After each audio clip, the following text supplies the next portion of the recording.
10 months. That's how long they waited. 10 months of late-night conversations, soul-to-soul laughter, deep healing talks, and falling asleep on the phone like teenagers rediscovering trust.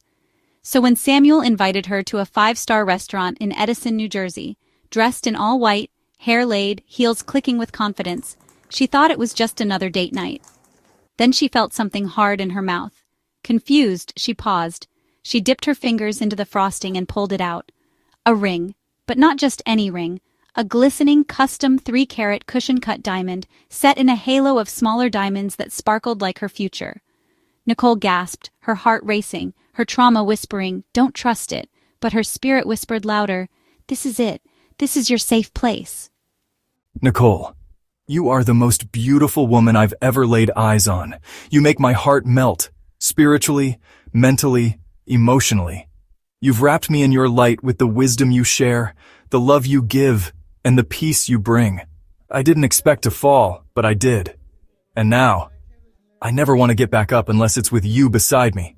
Will you marry me? Nicole looked down, her hands were shaking, tears blurred her vision. She had survived so much, abuse, loss, betrayal, and here was this man, nervous and sweating, unsure if she'd say yes. But Samuel didn't care. He couldn't help himself. He had fallen, hard, and he refused to let her go. Yes. The restaurant erupted into gentle applause, but to Nicole, the world had gone silent. In that moment, a new chapter of their lives began, built on trust, love, and the promise of forever.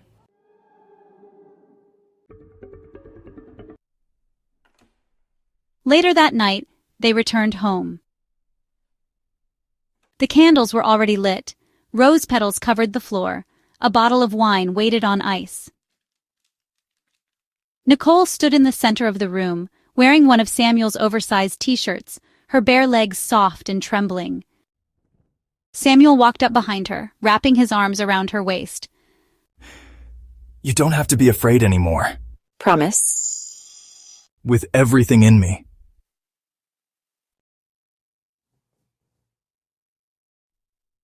That night, Nicole didn't just give Samuel her body, she gave him her trust. Her fears melted in his hands. His touch was patient, tender, devoted. And when they finally became one, it wasn't about lust. It was about healing. It was about feeling safe enough to surrender, to finally be loved, without having to survive it. The room still smelled like roses and melted candle wax.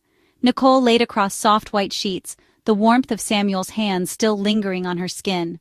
Samuel returned with a warm towel, wiping her body down with care like she was royalty. Then he poured oil into his palms, eucalyptus and vanilla, and rubbed them together slowly. You've carried too much for too long.